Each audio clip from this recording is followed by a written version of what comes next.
talk about you. It was a tough go because you got hurt in training camp and you're out for some time.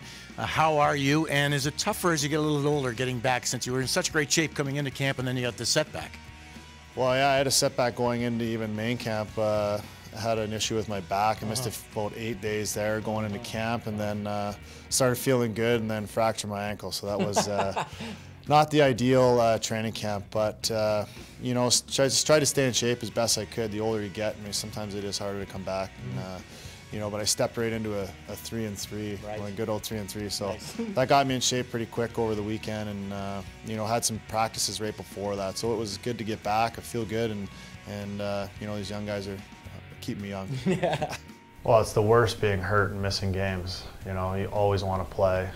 So even starting out this season, not being able to start with the guys is that was kind of devastating. You know, you're just hanging out there and you're on the sidelines, and like you said, being named captain, it's kind of hard to be, you know, in the mix and being like, hey, you know, I saw this, but at the same time, it gave me a chance to sit up in the stands and watch the game and watch how the guys played, and you know, maybe just give a pointer here or there, say, hey, you know, this is what we got to do a little better. It's tough when you have a whole new group of guys come together, and it usually takes about the first 10 games. So guys have different tendencies out on the ice, and you know, we're a whole new group playing together. So it was tough at first. I know you expect to win, just like the fans expect you to win right off the bat, and that wasn't happening. But we have to stay the course. We have to do what the coaches are saying. They're putting, like I said, a game plan together for us, and we need to follow that. So we've been working extremely hard in practice. You know, our power play wasn't great, so that was tough. We weren't scoring a lot of goals. So these types of things all leading to probably, you know, losing those couple games where if we scored 1 or 2 on the power play, we probably would have won and we'd have a way better record than we do.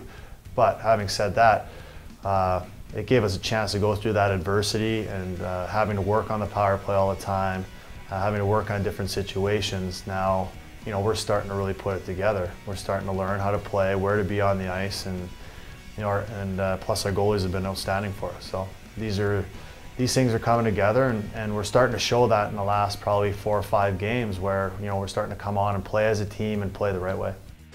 And now tonight's starting lineup, starting on defense, number 5, Nolan Baumgartner. The experience, it's tough to talk about yourself, but it's just, I think it's more, you know, it's having that experience, being through all situations, you know, like we hit on before, being called up, being sent down. You know, I know when guys get called up, well, another guy's playing good too, why didn't he get called up? Those types of things I've been through, I've seen it.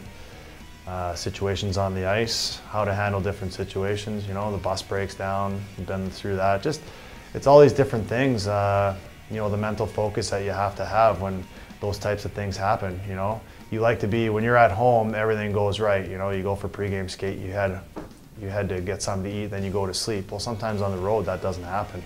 You know, say the fire alarm goes off in the hotel, which has happened before, and you don't get your pregame nap. Well, you know, how are you going to handle that? How are you going to get to the rink and play a good game because you have to prepare the right way? I think just being through all those situations, you know, probably led to being named captain. You know, first and foremost, you want to be a good example on the ice. Play good, do the right things on the ice. If you need to chip the puck off the glass and not make a pass through the middle, well, that's what you do. And that, you know, in turn, that just snowballs the other guys into doing it. You know, because they're all watching the older guys play, and if we're doing the right things, then they're going to fall in line and you know, follow our lead. You know, off the ice, I think it's just things where, you know, I mean, you can tell when you come to the rink and a guy's down, and you know why, because he probably didn't play that much the game before. Go over and have a little chat with him. You know, you don't have to do it in front of everybody, and that's not my style. I don't need to, you know, go do it in front of everybody so they know. Take the guy aside and talk to him a little bit and just say, hey, you know, if you didn't play that much, but, you know, is there a reason? Did you talk to the coach? If you didn't, maybe you should go ask him. You know, the coaches are really approachable. They have an open door policy where you can go in and talk to them about that. So just those things where they're not comfortable about it, but if if they hear it from me or the other older guys where they can do that, then maybe they'll go do it. and then they'll find out why they didn't play. It's just those types of things. That's the type of dynamic I think the older guys have, you know, myself included, is doing that, just trying to lead like that in that perspective in the dressing room.